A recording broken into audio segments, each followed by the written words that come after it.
எப்போ இந்த Instagram YouTube open பண்ணாலுங்க இவன் என்ன ஏமாத்திட்டான்னு வீடியோவா போடுது இந்த பிக் பாஸ் தாமரை ஏக்கா அவன் என்ன உன்ன மட்டுமா ஏமாத்திட்டான், என்னையும் ஏமாத்திட்டாங்கா. அவ்வளவுதான், நம்மள முடிச்சு விட்டீங்க போ. இந்த வீடியோவில் கிட்டத்தட்ட ஒரு 4 விஷயத்தை பற்றி பேச போகிறோம். ஒன்று வந்து ஒரு மிகப்பெரிய ஃப்ராடை பற்றி பேச போகிறோம். அந்த ஃப்ராடை பற்றி ஏன் பேச போகிறோம்னு சொல்லி இந்த ஃப்ராட் டாபிக் வரும்போது சொல்கிறேன். ரெண்டாவது வந்து பார்த்தீங்கன்னா இந்த பெட்டிங் ஆப்ஸை பற்றி பேச போகிறோம். மூணாவது வந்து பார்த்தீங்கன்னா ஒரு 9 போலீஸ்க்கு வந்து பார்த்தீங்கன்னா மரண தண்டனை கொடுத்துருக்காங்க, அதை பற்றி பேச போகிறோம். நாலாவது வந்து என்னோட ஃப்ரெண்ட் அஜீஷ் அண்ட் காவியாவோட பிரேக்கப் பற்றி பேச போகிறோம். அண்ட் அந்த ஒலிவியா இஷ்யூவை பற்றி லைட்டாக பேச போகிறோங்க.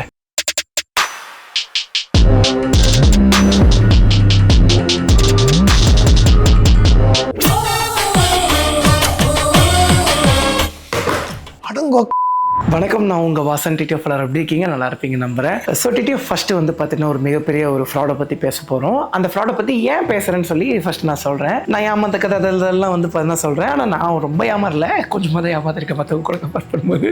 ரொம்ப குஷியோ. ஃபஸ்ட்டு நான் ஏன் அவங்களுக்காக வீடியோ போடுறேன் அப்படின்னு வந்து பார்த்துட்டிங்கன்னா, சாரை பற்றி எந்த ஒரு இன்ஃப்ளூயன்சர் வீடியோ போட்டாலும் அவங்களோட ஐடியா வந்து இந்த சார் வந்து தூக்கிட்டு வரான். இன்ஸ்டாகிராம் யூடியூப்னு சொல்லி எதில் வந்து சாரை பற்றி தப்பாக பேசினாலும் சார் வந்து பார்த்தீங்கன்னா நொட்டிட்டு வரான். நீங்க ரொம்ப டேஞ்சர் போல்த. அதுக்கப்புறம் வந்து பாத்துட்டீங்கன்னா அந்த இன்ஃப்ளூயன்சர் மேல கேஸ் கொடுப்பாராம். 1 கோடி ரூபாய் நஷ்டஈடு கேட்பாராம், டிஃபமேஷன் கேஸ் போடுவாராம். அதுக்கப்புறம் 15 நாளைக்கு ஒரு டைம் வந்து பாத்துட்டீங்கன்னா கோர்ட்டு வாசலுக்கு இழுக்கடிப்பாராம். அவங்களோட காசை அவர் திருப்பி கொடுத்துருவாராம். ஆனா வந்து 15 நாளைக்கு ஒரு டைம் கோர்ட்டுக்கு இழுப்பாராம். இது எல்லாம் சொன்னா இன்ஃப்ளூயன்சர் பயந்துருவாங்க அப்படின்னு சொல்லிட்டு நிறைய இன்ஃப்ளூயன்சரோட வாயை இந்த ஆள் கட்டி போட்டிருக்கான். ஆனா நான் அப்படி இல்லடா, நீ மறுபடியும் எங்களை தொட்டு இருக்க கூடாது, தொட்டவனே நான் விட்டதே இல்லை. அவன் இப்படி சொன்னதுனாலே சரி ஒரு வீடியோவை மேக் பண்ணணும் அப்படின்னு சொல்லி இந்த வீடியோ மேக் பண்ண ஆரம்பிச்சிட்டேன். ஃபர்ஸ்ட் என்ன நடந்துச்சுன்னு சொல்லிடுறேன். அதுக்கப்புறம் என்னென்ன நடந்துட்டு இருக்கு அப்படின்னு சொல்றேங்க. நான் வந்து மேனேஜர் வச்சிருக்கேன். பிராண்ட் டீல்ஸ் எல்லாம் வந்து பார்த்தீங்கன்னா என்னோட மேனேஜர் தான் ஹேண்டில் பண்ணுவாங்க.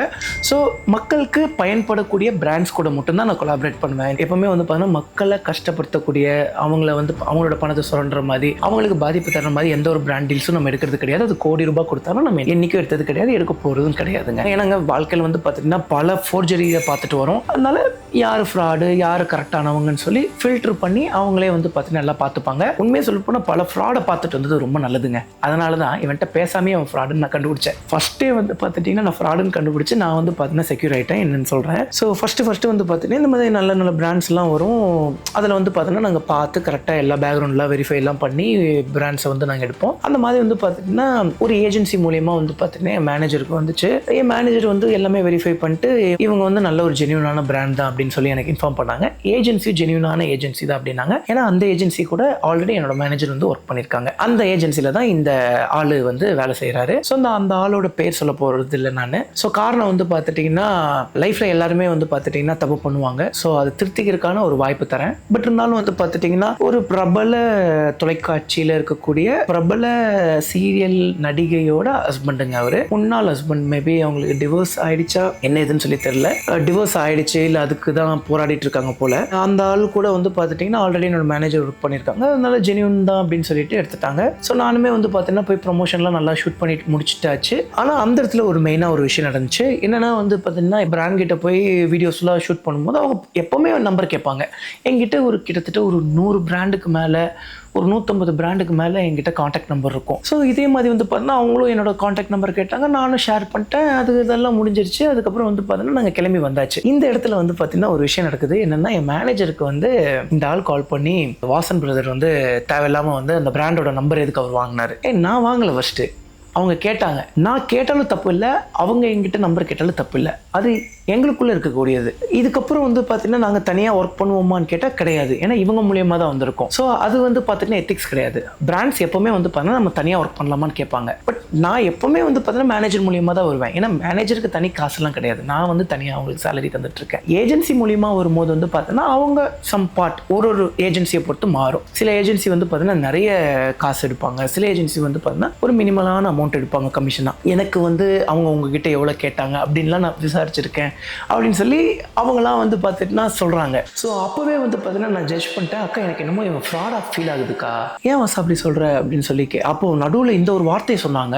ஸோ வந்து இந்த ஃபோன் நம்பர் ஷேர் பண்ணதுக்கு தலைவன் வந்து ஒரு வார்த்தை வந்து என் மேனேஜர் கிட்ட சொல்லியிருக்காரு. என்னன்னா, இதுதான் ஆர்டிஸ்ட்டுக்கும் இன்ஃப்ளூயன்சருக்கும் உள்ள வித்தியாசமா. இன்ஃப்ளூயன்சர்னா மொக்க, ஆர்டிஸ்ட்னா கெத்து அப்படிங்கிற மாதிரி அதில் மீன் பண்ணியிருக்காங்க. இங்கே யாருமே மொக்கையெல்லாம் கிடையாதுங்க, எல்லாருமே கெத்து தான். சார் வந்து ஆர்டிஸ்ட்னா பெரிய ஆளுன்னு நினச்சிட்டு இருக்காங்கன்னா, சார் கிட்ட நான் மேனேஜர் கிட்ட சொல்ல சொன்னது என்னன்னா, மற்ற ஆர்டிஸ்ட் வந்து ஆர்டிஸ்டாக இருந்துட்டு இன்ஃப்ளூயன்சர் ஆயிருந்திருப்பாங்க. ஆனால் நான் அப்படி கிடையாது.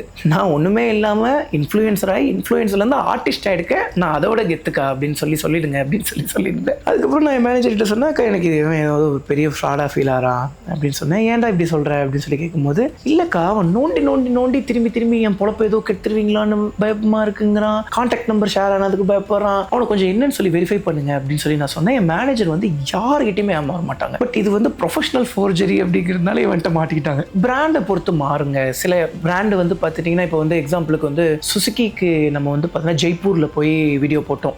மாருதி சுசுக்கி விக்டோரியஸ் அப்படின்னு சொல்லி ஒரு காருக்கு வந்து பார்த்துட்டிங்கன்னா நம்ம வந்து ஜெய்ப்பூர் ராஜஸ்தானுக்கே போய் ப்ரொமோஷன் போட்டோம். எப்பவுமே பெரிய பிராண்ட்ஸ் எல்லாமே வந்து பார்த்தீங்கன்னா வீடியோ போட்டக்கப்புறம் தான் வந்து பார்த்துட்டிங்கன்னா அமௌண்ட் ரிலீஸ் பண்ணுவாங்க. நீங்கள் பேமெண்ட் போட்டு விடுங்க, அதுக்கப்புறம் நான் வந்து ஒர்க் பண்ணுறேன் அப்படின்னு சொல்லியிருந்தேன். அதுக்கப்புறம் அவங்களும் வந்து பார்த்துட்டிங்கன்னா பேமெண்ட் போட்டு விட்டாங்க. அதுக்கப்புறம் தான் நான் போய் அவங்களுக்கு வந்து வீடியோ பண்ணி கொடுத்து, என்னங்க சூப்பரான காருங்க, அது வந்து மக்களுக்கு வந்து சேரணும், அது நம்மள மாதிரி இன்ஃப்ளூயன்சர் தான். அந்த மாதிரி தான் எல்லா இடத்துலையுமே வந்து பார்த்தீங்கன்னா ப்ரொமோஷன் அப்படிங்கிறது நடக்கும். ஸோ நம்மளோட டிடிஎஃப் பிட் ஷாப்க்கு ஒரு ப்ரொமோஷன் வேணும், எல்லாமே இப்படி தான் நடக்கும். ஸோ வந்து எந்தெந்த வழியில் ப்ரொமோஷன் பண்ண முடியும், ஆஃப்லைனில் ப்ரொமோஷன் பண்ண முடியும்னா ஒரு பேம்ப்ளெட்ஸ் அடிக்கிறது, ஒரு கட் அவுட் வைக்கிறது, போஸ்டர் வைக்கிறது, அந்த மாதிரி ஒன்று போகும். டிவியில் கொடுக்குறது அந்த மாதிரி போகும். மக்கள்கிட்ட போகும்போது ஆன்லைனில் எடுத்து போகும்போது இன்ஃப்ளூயன்சரு, அதுக்கப்புறம் ஆட்ஸ், இந்த மாதிரி எடுத்துகிட்டு போவோம். இந்த மாதிரி பல ப்ரொமோஷன்ஸ் இருக்குது. அந்த மாதிரி வந்து பார்த்தீங்கன்னா நம்மளே கூப்பிட்டுருந்தாங்க, நம்ம பண்ணி கொடுத்துட்டு வந்துட்டோம். பட் இந்த பிராண்டுக்கு நான் தெளிவாக சொல்லிட்டேன், ஃபுல் பேமெண்ட் வந்ததுக்கப்புறம் தான் நான் வந்து பார்த்தீங்கன்னா வீடியோ போடுவேன் அப்படின்னு சொல்லி. உண்மையாக சொல்ல போனால் அந்த பிராண்ட் ஓனர்லாம் ரொம்ப தங்குவாங்க. ஃபர்ஸ்ட் அந்த பிராண்ட் ஓனரை இவங்கிட்ட இருந்து காப்பாற்றணும். பிராண்ட் ஓனரும் வந்து பார்த்தீங்கன்னா போலீஸ் கேஸ் சீக்கிரமாக கொடுக்குறேன்னு சொல்லியிருக்காங்க. பிராண்ட் ஓனர் கிட்ட வந்து பார்த்துட்டிங்கன்னா இவன் வந்து சூசைட் பண்ணிடுவேன் அப்படின்னு சொல்லி அவரை வந்து பார்த்துட்டிங்கன்னா பிளாக்மெயில் பண்ணிட்டு இருக்கான். அந்த ஓனர் நான் ப்ரொமோஷன் பண்ணவர்கிட்ட இருந்து கிட்டத்தட்ட 8 லட்சத்துலேருந்து 8.5 லட்சம் ரூபாய் வரைக்கும் வந்து பார்த்துட்டு ஏமாத்திட்டான். எப்படிலாம் ஏமாத்திருக்கான்னு வந்து பார்த்துட்டிங்கன்னா, ஒரு அவார்ட் ஃபங்க்ஷன்ஸ் நடக்குங்க. அந்த அவார்ட் ஃபங்க்ஷனுக்கு வந்து பார்த்தீங்கன்னா ஒரு டெக்கு கிரியேட் பண்ணுவாங்க. அந்த அவார்ட் ஃபங்க்ஷனுக்கு இந்த மாதிரி பெரிய பெரிய செலிபிரிட்டிஸ்லாம் வராங்க. இப்போ டிடிஎஃப் பிட் ஷாப்னு வச்சுக்கோங்க. ஸோ வந்து உங்கள் டிடிஎஃப் பிட் ஷாப்பை வந்து பார்த்துட்டிங்கன்னா நாங்கள் வந்து வீடியோவில் சொல்லுவோம்.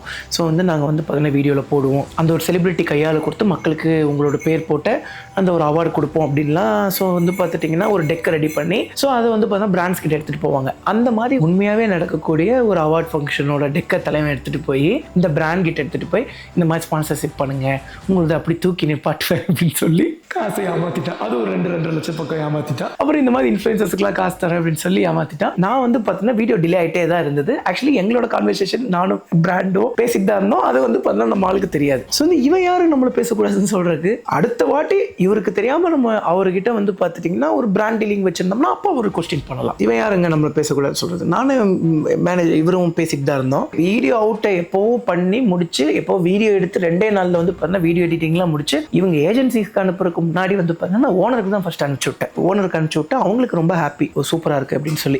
எப்போ ப்ரோ பப்ளிஷ் அப்படின்னு சொல்லி கேட்டாங்க. அப்புறம் பேமெண்ட் ஃபுல்லாக வந்ததுக்கப்புறம் அப்படின்னு சொல்லி சொன்னாங்க. அப்புறம் வந்துட்டு அவர் சொன்னார், ப்ரோ நான் என்னைக்கோ பேமெண்ட் தந்துட்டேன் அப்படின்னு சொல்லி சொன்னாங்க. இல்லை ப்ரோ நீங்கள் தந்துட்டீங்கன்னு சொல்கிறாங்க, அவங்க இன்னும் தரல, நீங்கள் அவங்க ப்ரெஷர் பண்ணுங்கள், நான் பேமெண்ட் தந்தோடனே பப்ளிஷ் பண்ணிடுறேன் அப்படின்ட்டு. அப்புறம் இதுக்கப்புறம் இப்படியே டாக்ஸ் போச்சு. அவர் வந்து பார்த்தீங்கன்னா எடிட் பண்ணலன்னு சொல்லிட்டு இருந்தார். ஒரு கட்டத்துக்கு மேலே இவரே வந்து பார்த்தீங்கன்னா வீடியோவே அனுப்பிச்சு விட்டுட்டு இதுக்கு பேர் என்ன அப்படின்னு சொல்லி கேட்டாங்க. அப்புறம் அவங்க வந்து மறுபடியும் மேனேஜர்கிட்ட பேசி இதுக்கு வந்து பார்த்தீங்கன்னா டேரெக்டாக பேசுகிறாங்க, அப்படி டூன்னு சொல்லிட்டு இருந்தாங்க. நாங்கள் லேட் ஆகுது அப்படின்னு சொல்லி சொன்னோம். அதுக்கப்புறமும் ரொம்ப நாள் ஆச்சு. இப்போ வரைக்கும் வந்து பார்த்தீங்கன்னா நான் போஸ்ட் பண்ணாமல் தான் இருப்பேன். இதுக்கு நடுவில் வந்து பார்த்தீங்கன்னா ஒரு ஃப்ராடுத்தனம் மறுபடியும் வந்து ஆள் பண்ணான். என்ன பண்ணான்னா, ஒரு முக்கால்வாசி பேமெண்ட்டை நான் கொடுத்துட்டேன். ஒரு பேமெண்ட் சொல்லி முக்கால்வாசி அமௌண்ட்டை டிடிஎஃப்க்கு கொடுத்தாச்சு. இன்னும் கால்வாசி அமௌண்ட் தரலன்னு சொல்லி தான் இவங்க வந்து வீடியோ பப்ளிஷ் பண்ணாமல் இருக்காங்க அப்படின்னு சொன்னாங்க. அதுக்கப்புறம் நான் வந்து என் மேனேஜர் நம்பரும் வந்து பார்த்துட்டு நான் கொடுத்துட்டேன். ஸோ வந்து யாருக்குன்னா பிராண்டுக்கு. ஸோ மேனேஜருக்கு கால் பண்ணி கேட்கும்போது ₹1 கூட வரலன்னு சொல்லி சரியான சண்டை ஆகிப்போச்சு. இப்போ தரேன், நாளைக்கு தரேன், இப்போ தரேன். நான் வந்து தெளிவாக சொல்லிட்டேன், காசு வராது. இதுதான் உண்மை. அந்த ஆள் செம்மையாக லாக் ஆகிட்டான். ஸோ வந்து தாமரை அக்காக்கே வந்து பார்த்தீங்கன்னா கோல்டு சம்திங் ஒரு 5 lakhs 6 lakhs தெரியல,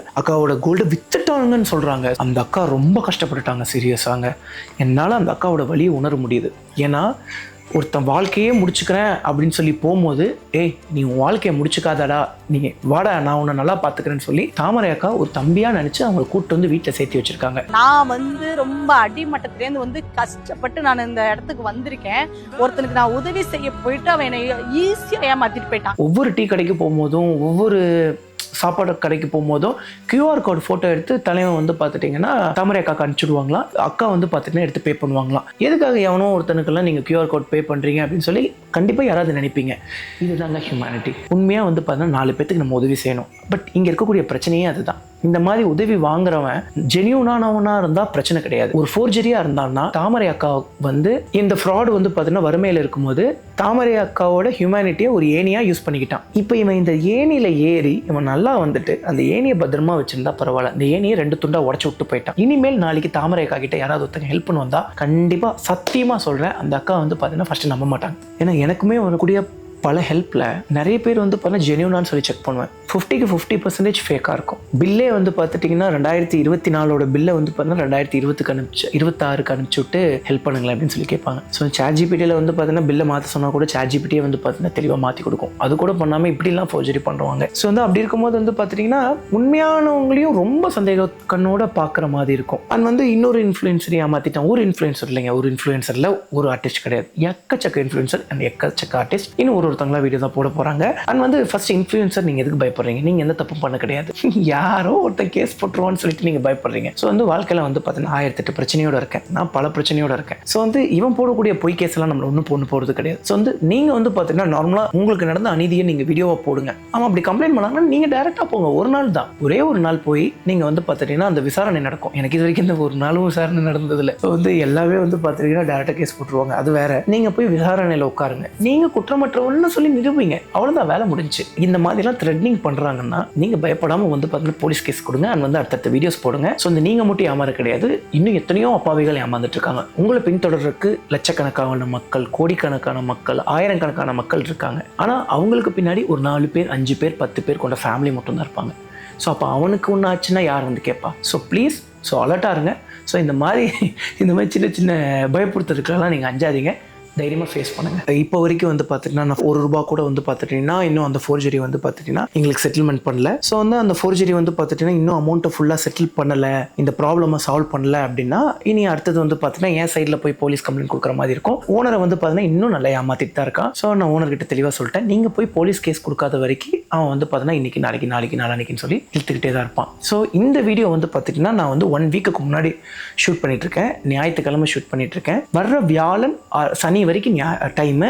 ஒன்று வியாழன் வீடியோ ரிலீஸ் பண்ணிடுவோம், இல்லை சனி இந்த வீடியோவை ரிலீஸ் பண்ணிடுவோம்னு சொல்லி என் மேனேஜர் கிட்ட சொல்லியிருக்கோம். ஸோ அதுக்குள்ளே வந்து பார்த்தீங்கன்னா இவர் கொடுத்துருவாரு, நொட்டிடுவாருன்னு சொல்லியிருக்காங்க. பட் கொடுக்க போகிறது கிடையாது. உங்களை ஒருத்தன் ஏமாத்துறவன் ஃபோன் எடுத்து பேசுகிறான், அப்போ ஃபோன்லாம் எடுத்து பேசுகிறான்ப்பா, அவன் கரெக்டாக காசு கொடுத்துருவான்னு நம்பாதீங்க. ஸோ ஃப்ராடு தனம் பண்ணுறவன் முதல் விஷயம் ஃபோனை கரெக்டாக எடுப்பான், ரெஸ்பான்ஸ் பண்ணுவோம். ஏன்னா அப்போ தான் நீங்கள் வந்து அடுத்த கட்டத்துக்கு போக மாட்டீங்க அப்படின்னு சொல்லி. ஸோ வந்து யாரெல்லாம் பாதிக்கப்பட்டிருக்கீங்களோ தைரியமாக வந்து பார்த்தீங்கன்னா பக்கத்தில் இருக்கிற போலீஸ் ஸ்டேஷன் போய் கம்ப்ளைண்ட் பண்ணுங்கள். முடிக்கிறதுக்கு முன்னாடி இன்னொரு விஷயத்த சொல்லிக்கிறேன். கொடுவா அன்பு தம்பியை பற்றி வந்து பார்த்தீங்கன்னா நம்ம எந்த ஒரு வீடியோலையும் பேசியிருந்திருக்க மாட்டோம். ஏன் வந்து நான் அந்த எந்த ஒரு வீடியோலையும் அந்த பையன் பண்ணதை பற்றி நான் பேசலை அப்படின்னு வந்து பார்த்தீங்கன்னா, அந்த பையன் பண்ண தப்பை பற்றி பேசுறதுக்கு ஒரு 1000 பேர் 500 பேர் இருந்தாங்க. அந்த பையன் ஒரு சின்ன பையன், தப்பு பண்ணிட்டான், இல்லைன்னு நான் சொல்லலை. ஆனால் அதை அட்ரஸ் பண்ணுறதுக்கு 500 பேர் 1000 பேர் இருந்தாங்க. கண்டிப்பாக அந்த பையன் திருந்துவான்னு எனக்கு ஒரு நம்பிக்கை இருக்குது. பட் இது ஒரு திருந்தா ஜென்மோன்னு எனக்கு ஃபீல் ஆகுது.